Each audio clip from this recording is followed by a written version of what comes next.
Olá, boa noite. Boa noite. Lula se torna réu pela 5ª vez e ex-presidente afirma que é alvo de uma perseguição da Lava Jato.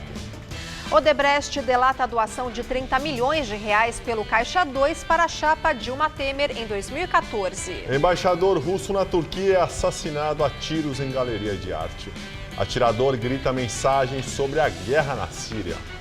Caminhão invade feira de Natal em uma praça de Berlim, deixando 9 mortos e dezenas de feridos. Polícia alemã investiga se foi um ato terrorista. E a diplomação dos eleitos em São Paulo. O futuro prefeito João Dória, do PSDB, e 55 vereadores participaram da cerimônia. E você acompanha essas e outras notícias após o intervalo.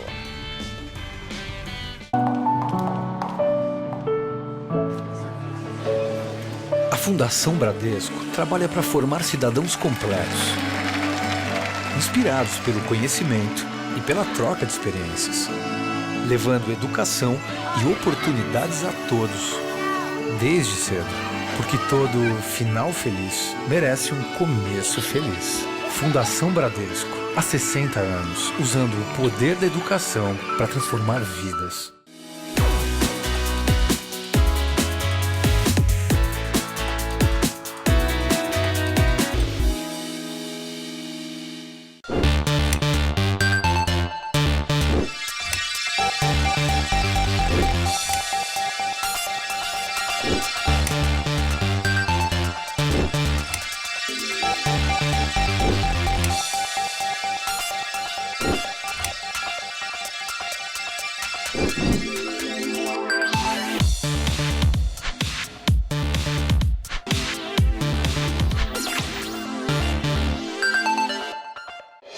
Tudo anda cada vez mais rápido. O tempo, as pessoas, as tecnologias. No coração de todas essas transformações, existe um caminho que pode mudar a sua vida. Pós-graduação Casper Libero.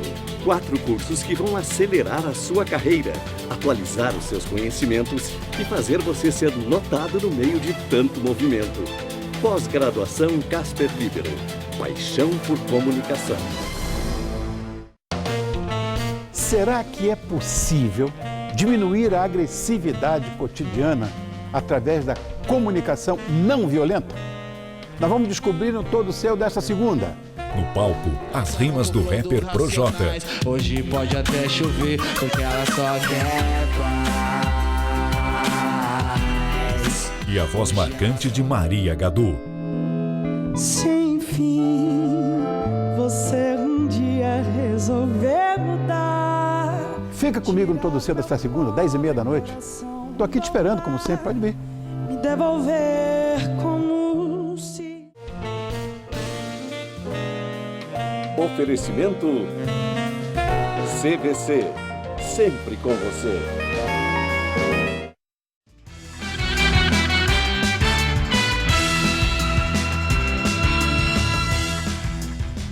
Terror em Berlim. Um caminhão invadiu uma feira de Natal e atropelou a multidão. A polícia informou que pelo menos 9 pessoas morreram e 50 ficaram feridas. Um suspeito de ser o motorista foi detido e está sendo interrogado. A feira estava acontecendo numa grande praça do bairro de Charlottenburg, na parte ocidental de Berlim, perto de um shopping center e lojas de rua. Por volta das 8 da noite, horário local, 5 da tarde em Brasília, o caminhão invadiu a praça em frente à igreja onde estavam montadas as barracas. Testemunhas disseram que o caminhão devia estar a 60 km por hora e derrubou várias barracas até parar na árvore de Natal. As autoridades estão partindo do princípio de que se trata de um ataque terrorista. Um suspeito de ser o motorista foi preso perto do Parque Tiergarten. Outro homem que estava no caminhão morreu no local da batida. A ação é semelhante ao ataque de 14 de julho em Nice, no sul da França, quando um caminhão atropelou a multidão, matou 86 pessoas e feriu mais de 400. Embaixador da Rússia na Turquia é morto a tiros em Ankara, capital do país, quando fazia um discurso numa galeria de arte. O homem entrou atirando quando o embaixador Andrei Karlov falava na inauguração da exposição de fotos. A gravação, postada na internet, mostra que o atirador gritava em árabe, "Deus é grande", e em turco, "Não esqueçam de Alepo". Com a arma na mão, ele disse que só a morte iria tirá-lo de lá e que todos os que participam da opressão iriam pagar por isso. O embaixador Andrei Karlov morreu a caminho do hospital. Segundo a TV turca, o atirador foi morto e mais 3 pessoas ficaram feridas.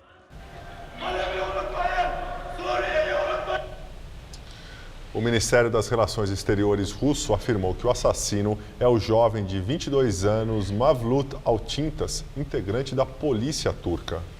E em entrevista agora à noite para uma TV russa, o presidente Vladimir Putin afirmou que o assassinato do embaixador russo na Turquia foi uma provocação destinada a minar os laços que eram refeitos entre Moscou e a Turquia e aos esforços para solucionar o conflito na Síria.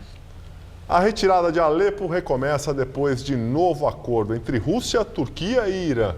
E o Conselho de Segurança da ONU aprovou por unanimidade resolução para monitorar a operação. A operação de retirada estava interrompida desde sexta-feira por causa de divergências sobre o número de pessoas que poderiam sair de 2 vilarejos. Hoje, os comboios partiram do leste de Alepo para áreas rebeldes. E outros ônibus partiram de 2 vilarejos para regiões controladas pelo governo. A Turquia, que apoia grupos rebeldes, informou que 12 mil civis foram retirados do leste de Alepo e levados para regiões de controle da oposição.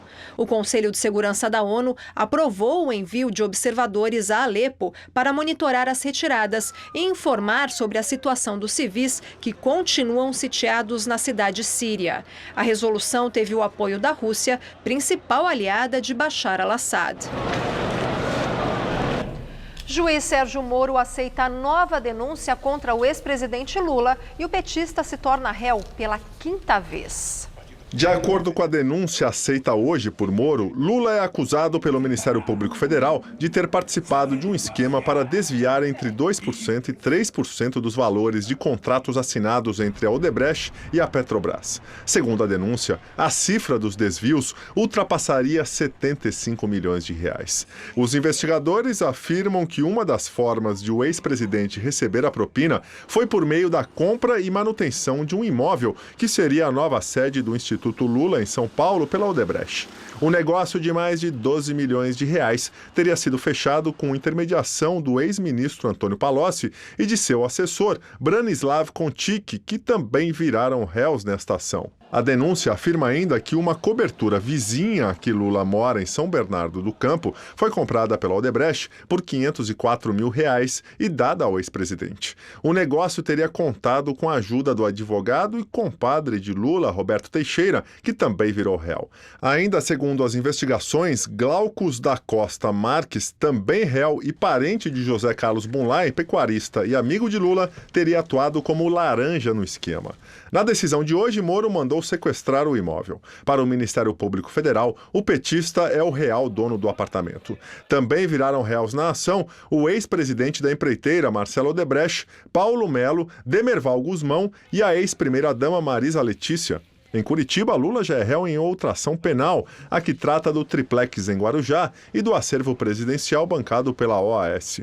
Em Brasília, o petista responde outras 3 ações penais. Uma dentro da Operação Zelotes, na qual também é réu seu filho mais novo, Luiz Cláudio, afilhado de Roberto Teixeira. Lula e o filho são acusados de participar de um esquema de tráfico de influência, lavagem de dinheiro e organização criminosa envolvendo a compra de 36 caças Gripen da sueca Saab pelo governo brasileiro. E na aprovação no Congresso de uma medida provisória que envolveu incentivos fiscais a montadoras de veículos. A outra ação contra Lula em Brasília trata de obstrução de justiça. O ex-presidente é acusado de tentar comprar o silêncio do ex-diretor da Petrobras, Nestor Cerveró. Lula também é acusado de ser um lobista da Odebrecht. O Ministério Público Federal aponta que ele atuou para liberar financiamento do BNDES para obras da empreiteira em Angola. Em nota, o Instituto Lula reafirma que nunca teve outra sede a não ser o sobrado onde funciona até hoje, que o ex-presidente nunca solicitou vantagens indevidas e sempre agiu dentro da lei antes, durante e depois da presidência da República, e que Lula é alvo de uma perseguição da Lava Jato em ações capengas e sem provas. Delação de executivos da Odebrecht chega ao Supremo Tribunal Federal. O material das delações dos 77 executivos foi entregue pela Procuradoria-Geral da República e ficará na sala cofre no 3º andar do STF. O conteúdo é extenso, são mais de 800 depoimentos de funcionários e ex-funcionários da empreiteira e será agora analisado por juízes e assessores do ministro Teori Zavascki, relator da Lava Jato na Corte. A previsão é de que, em fevereiro, Teori diga quais acordos serão homologados. O meu trabalho está em dia. E eu vou, e o tribunal tem me proporcionado todo o material humano e, enfim, que eu preciso para isso. Eu não tenho essa dificuldade. Então, se precisar, eu vou utilizar. O ministro criticou o vazamento de trechos das delações. Pelo que eu vi no noticiário, não foi propriamente um depoimento que foi vazado. Mas, de qualquer modo, é lamentável que essas coisas aconteçam. Hoje, reportagem do jornal O Estado de São Paulo revela que a Odebrecht repassou 30 milhões de reais à chapa Dilma Temer em 2014. O dinheiro, segundo o Estadão, foi pago via Caixa 2. O valor representa cerca de 10% do total arrecadado oficialmente pela campanha. Atualmente, o Tribunal Superior Eleitoral investiga a chapa. Segundo o Estadão, nenhum dos 37 executivos que prestaram depoimento relataram o pagamento de Caixa 2 diretamente para a campanha Dilma Temer. O ministro do TSE, Herman Benjamin, relator das contas, disse que vai apresentar seu voto no ano que vem. O advogado de Temer no TSE, Gustavo Guedes, disse que desconhece o assunto e que só vai se manifestar quando as delações forem homologadas. O ex-ministro de Dilma, Edinho Silva, que foi tesoureiro da campanha da petista, também nega as denúncias. Segundo ele, todos os recursos utilizados foram declarados ao Tribunal Superior Eleitoral, que após rigorosa auditoria, aprovou por unanimidade as contas eleitorais. E direto de Brasília, Josias de Souza fala sobre as delações da Odebrecht. O futuro da política brasileira no ano de 2017 está aprisionado numa sala-cofre no 3º andar do prédio do Supremo Tribunal Federal. Ali estão trancados os cerca de 800 depoimentos prestados por 77 delatores da Odebrecht. A julgar pelo pouco que vazou até aqui, sabe-se que 2017 não será um ano novo. Também não será um ano feliz. Será um ano de mais turbulência política, com inevitáveis reflexos na economia. Com sorte, o ano será de estagnação econômica. Com azar, haverá recessão pelo 4º ano consecutivo no Brasil. Quando tudo o que foi delatado vier à luz, o brasileiro se dará conta de que o Brasil não era dirigido a partir do Palácio do Planalto. As grandes decisões do país eram tomadas numa salinha do edifício sede da Odebrecht, em São Paulo. Nessa sala funcionava o Departamento de Operações Estruturadas da Odebrecht, Departamento de Propinas para os íntimos. A partir desse pequeno departamento, a Odebrecht realizou o melhor programa de governo que o seu dinheiro foi capaz de comprar. E ainda se divertiu colocando apelidos nos políticos, enquanto colava neles o código de barras. Os dirigentes ocultos do Brasil se divertiam muito no Departamento de Corrupção da Odebrecht. Boa noite. Ministro do Supremo, Roberto Barroso, autorizou hoje a transferência de Marcos Valério, operador do mensalão petista, para a unidade prisional em Lagoa da Prata, em Minas. Valério alegou ao STF que, se continuasse no presídio Nelson Hungria, região metropolitana de Belo Horizonte, a negociação de delação premiada corria risco. A defesa diz que os agentes penitenciários olharam os documentos que estão sendo escritos por Valério e que deveriam ser sigilosos. Os advogados dizem ainda que há no presídio detentos que são do convívio de pessoas que serão delatadas. Ex-presidente da Câmara, Eduardo Cunha, é transferido para um presídio estadual no Paraná. Cunha deixou a carceragem da Polícia Federal por volta de 1h20 da tarde. Ele estava no local desde 19 de outubro, quando foi preso na Lava Jato. Agora ficará no Complexo Médico Penal de Pinhais, na região metropolitana de Curitiba. No local estão outros políticos envolvidos no escândalo da Petrobras, como o ex-ministro José Dirceu e o ex-deputado do PT, André Vargas.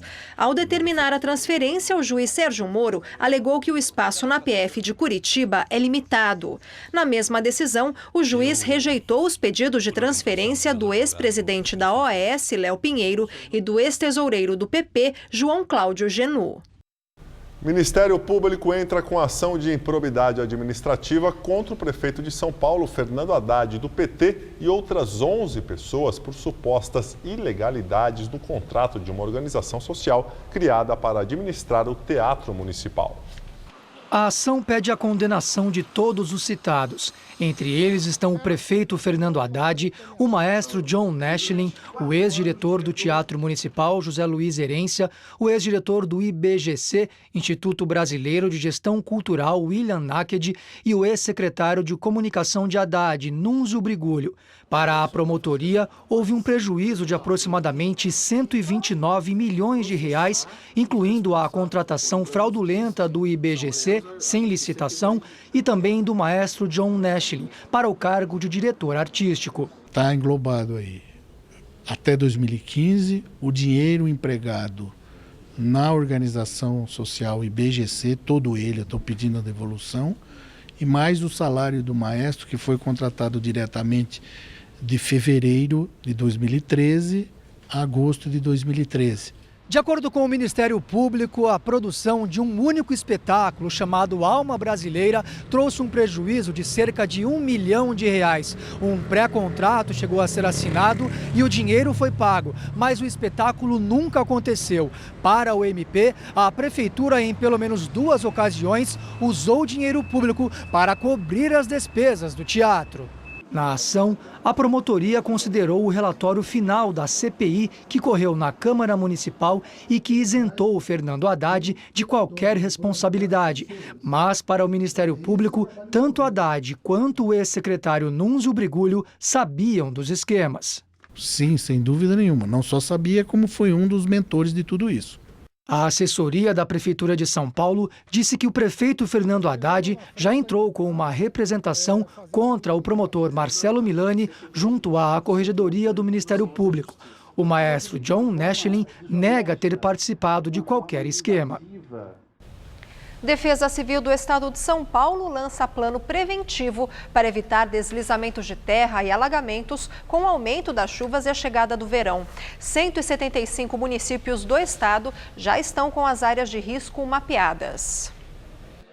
O plano preventivo vai até 31 de março do ano que vem, podendo ser prorrogado de acordo com a situação climática.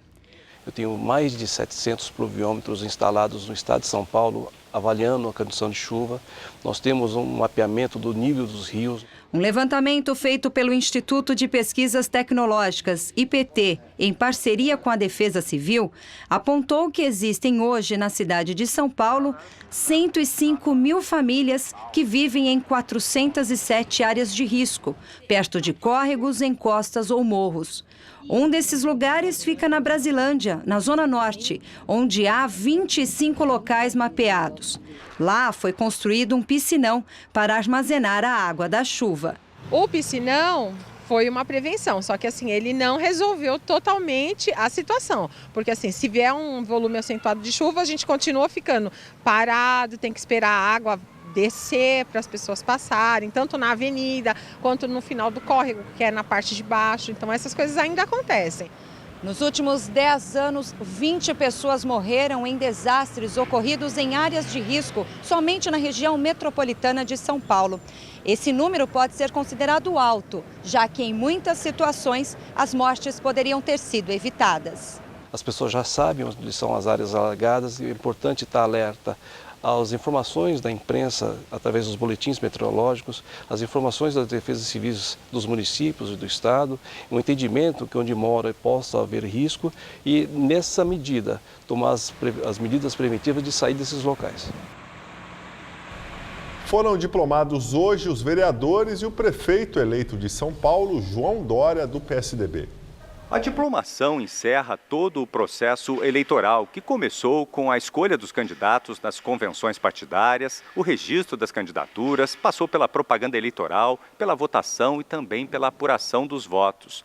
Ela atesta também que os candidatos eleitos estão aptos a tomar posse e também a exercer a função a que foram escolhidos. A partir da diplomação, também começam os prazos para os recursos contra a expedição de diplomas e ações de impugnação de mandato eletivo. Além dos 55 vereadores eleitos, foram diplomados também o vice-prefeito Bruno Covas e o prefeito eleito João Dória. A ordem é trabalhar. E dia 2 de janeiro começamos às 6 horas da manhã com todos os secretários, todos os presidentes de autarquias estatais, dando uma demonstração clara de que somos servidores do povo da cidade de São Paulo. A cerimônia de posse do prefeito eleito será no dia 1º de janeiro de 2017 e deve ocorrer no Teatro Municipal a partir das 5 horas da tarde. Atendendo a um pedido do governo de Roraima, Venezuela reabre a fronteira para que brasileiros possam voltar para casa. Quase 100 brasileiros estavam no país e não conseguiam retornar. O presidente Nicolás Maduro adiou a eliminação das notas de 100 bolívares depois de saques e confrontos entre polícia e população. Grandes filas se formaram nos bancos depois que Maduro mandou retirar de circulação as notas de 100 bolívares. Durante o fim de semana, houve protestos e saques por todo o país. Maduro alega que máfias venezuelanas e estrangeiras estavam contrabandeando as cédulas para desestabilizar a economia. Ele também fechou as fronteiras com o Brasil e com a Colômbia, por onde, segundo ele, agem as máfias. As notas de 100 bolívares agora vão valer até o dia 3 de janeiro. Ontem chegaram da Suécia as novas notas de 500 bolívares. Justiça da França declara culpada por negligência a diretora-gerente do Fundo Monetário Internacional, Christine Lagarde, mas ela não vai ser punida. Christine Lagarde foi considerada culpada de negligência por não ter contestado um pagamento de indenização de 400 milhões de euros ao empresário Bernard Tapie em 2008, quando ela era ministra das Finanças francesa. Lagarde poderia ter recebido pena de até 1 ano de prisão e multa de 15 mil euros. O juiz explicou que foram levados em conta o momento da crise financeira internacional e a boa reputação da diretora-gerente do FMI. O Colégio Eleitoral dos Estados Unidos confirma oficialmente a vitória de Donald Trump na eleição presidencial de 8 de novembro.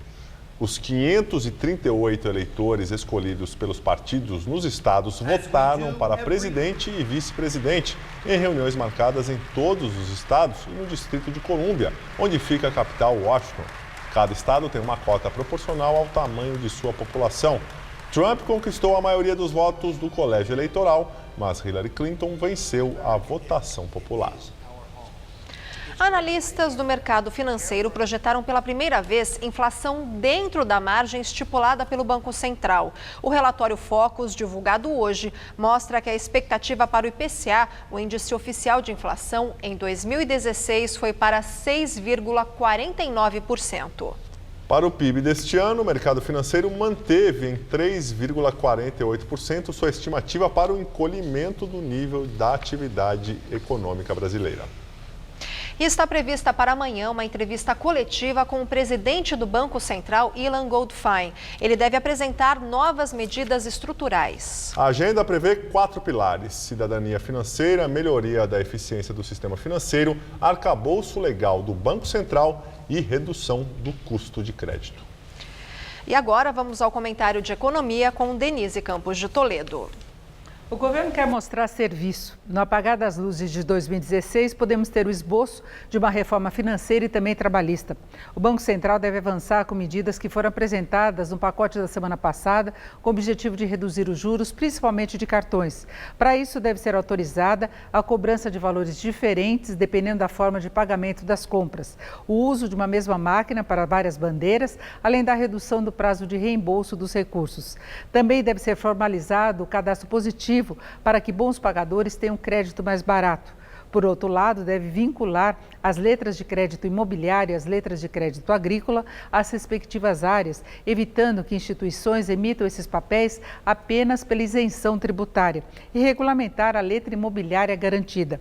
Entre as ações de mais longo prazo, pode retomar a conversa sobre autonomia para reafirmar a independência das decisões sobre os juros e propor a redução do crédito direcionado, como o do BNDES, que enfraquece a política do BC quando quer aumentar ou reduzir a liquidez do sistema.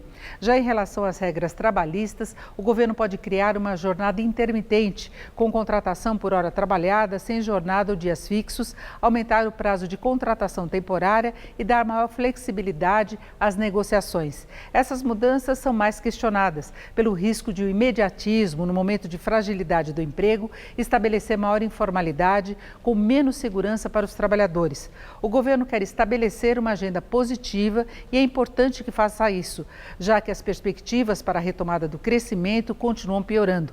Mas é preciso cuidado para que a busca por resultados de curto prazo não gere efeitos estruturais mais negativos. Eu volto na quinta. Até lá. O Procurador-Geral da República, Rodrigo Janot, enviou hoje ao Supremo Tribunal Federal parecer onde afirma que a medida provisória que prevê uma reforma do ensino médio é inconstitucional. Janot afirmou no documento que a MP não é instrumento adequado para reformas estruturais em políticas públicas, menos ainda em esfera crucial para o desenvolvimento do país, como é a educação. A semana começou quente em todo o estado de São Paulo, inclusive aqui na capital. Mas, como estava previsto, as nuvens ficaram mais carregadas a partir da tarde e choveu em vários pontos da cidade. E será que a previsão de sol e chuvas vale para toda semana? Quem vai dizer para a gente é a Mariana Armentano.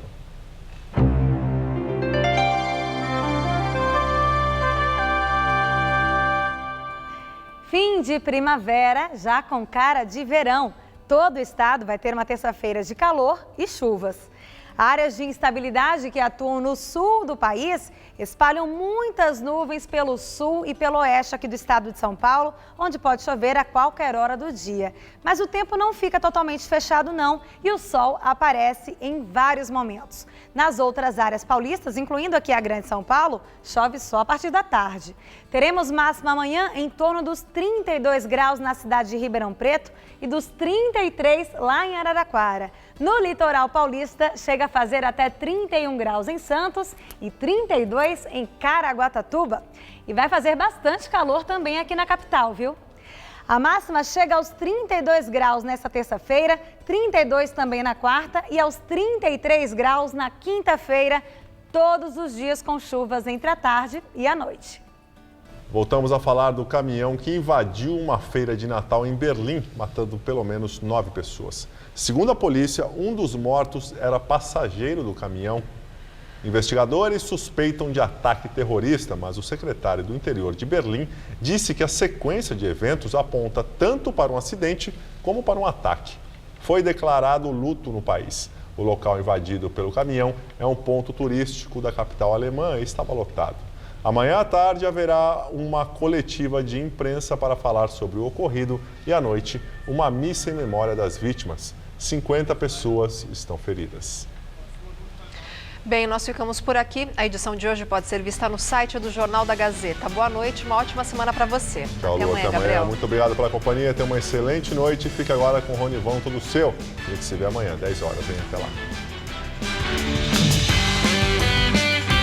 Matérias especiais e comentários do universo esportivo você confere no Gazeta Esportiva. Nesta terça, 6 da tarde. Assista agora. Todo seu.